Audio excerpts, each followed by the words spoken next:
దేశవ్యాప్తంగా ప్రార్థనా స్థలాల్లో ఎట్టి పరిస్థితుల్లో సర్వే చేయాలని సుప్రీంకోర్టు కీలక ఆదేశాలు జారీ చేసింది. ప్రార్థనా స్థలాల చట్టంపై 2 వారాల్లో అఫిడవిట్ దాఖలు చేయాలని కేంద్రాన్ని కోరింది. కింది కోర్టులు కూడా ప్రార్థనా స్థలాల్లో సర్వేకు ఎలాంటి ఆదేశాలు ఇవ్వరాదని సుప్రీంకోర్టు ఆదేశించింది.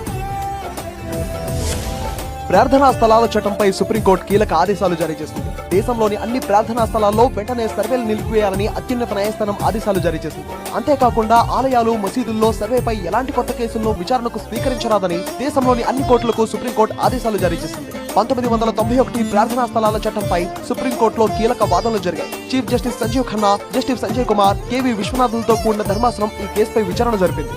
మతపరమైన అంశాల్లో ఆదేశాలు నిలిపివేయాలని కోర్టు ఆదేశించింది. ప్రార్థనా స్థలాలపై ఉన్న పెండింగ్ కేసుల విషయంలో కూడా సుప్రీంకోర్టు ఆదేశాలు ఇచ్చింది. కోర్టులు ఎలాంటి నిర్ణయాలు తీసుకోవద్దని స్పష్టం చేసింది. సుప్రీంకోర్టు ఇచ్చిన తాజా ఆదేశాలను హిందువుల తరపున వాదిస్తున్న అనేక మంది లాయర్లు వ్యతిరేకించారు. తమ వాదనలు వినకుండా ఆదేశాలు ఇవ్వద్దు అని కోరారు. ప్రార్థనా స్థలాల అంశంపై 4 వారాల్లో అఫిడవిట్ దాఖలు చేయాలని కేంద్రానికి సుప్రీంకోర్టు ఆదేశాలు జారీ చేసింది. ఇలాంటి కేసుల్లో పార్టీలుగా ఉన్న వాళ్లకు మరో 4 వారాల అదనపు సమయాన్ని సుప్రీంకోర్టు కేటాయించింది.